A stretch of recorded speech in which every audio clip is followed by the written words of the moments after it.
This is part of the online video about free meals and further education. We've had a number of questions about the policy. They divide into three types. Questions about funding and allocations, clarifying whether particular types of institution are covered by the policy, and questions about audit and monitoring. Today we're going to answer the questions that are representative of the ones that you sent us. First, allocations and funding. Peter, we've been asked if institutions can apply for additional further education free meal funding if they need to. Well, as you know, this is the first year for free meals allocations, and we have no actual data to go on. There is no lagged ILR data that we can use, and it's for this reason that we've used the Young People's Administrative Data Set. Because we don't have any actual data, we have held back a small contingency which we will review come the RO4 return in December.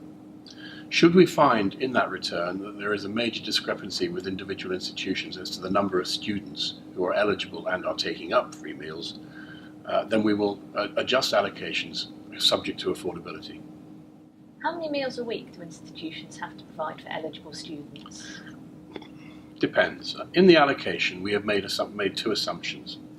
One is that a full-time student will attend for on average 4.5 days a week for 33 weeks in the year.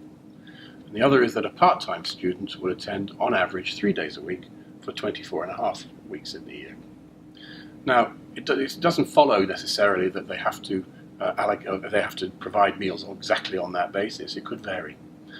For example, if a full-time student was there for 2 of their 5 days or 4.5 days, only for a couple of hours in the morning, then they wouldn't necessarily have to provide a free meal. And likewise, if a part-time student was there for, say, 3 days in the week, between 10 and 1, for example, they may well need to provide a free meal for those individual students. Now to move on to the scope of the policy. Lisa, can you clarify if non-maintained special schools are eligible for the policy? Non-maintained special schools are covered by legislation that's already in place. They have to provide free meals to their primary and secondary pupils under the non-maintained special school regulations. Therefore, they have not been included in the post-16 allocations for free meals. What about university technical colleges and similar institutions? All institutions that have both pre- and post-16 students, such as UTCs and studio schools, are already required to provide free meals. No school receives any funding specifically for free meals. They must determine themselves how much of their funding to allocate for free meals for both pre- and post-16 students. The last group of questions is on audit and monitoring. Can you confirm how recent the evidence of receiving an eligible benefit needs to be, Lisa? It's up to institutions to decide for themselves on the process that they use and how recent the evidence must be.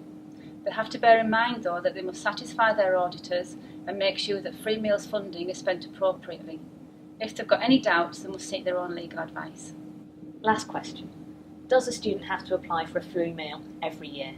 Institutions should make sure that only students who meet the eligibility criteria each year receive free meals. Thank you. I hope this has helped to resolve some of the questions you've had about free meals. We will be updating the free meals guide later on in the year to include more information on the things that you wanted to clarify or where you've needed more information. In the meantime, please do contact your EFA territorial contact if you have any more questions.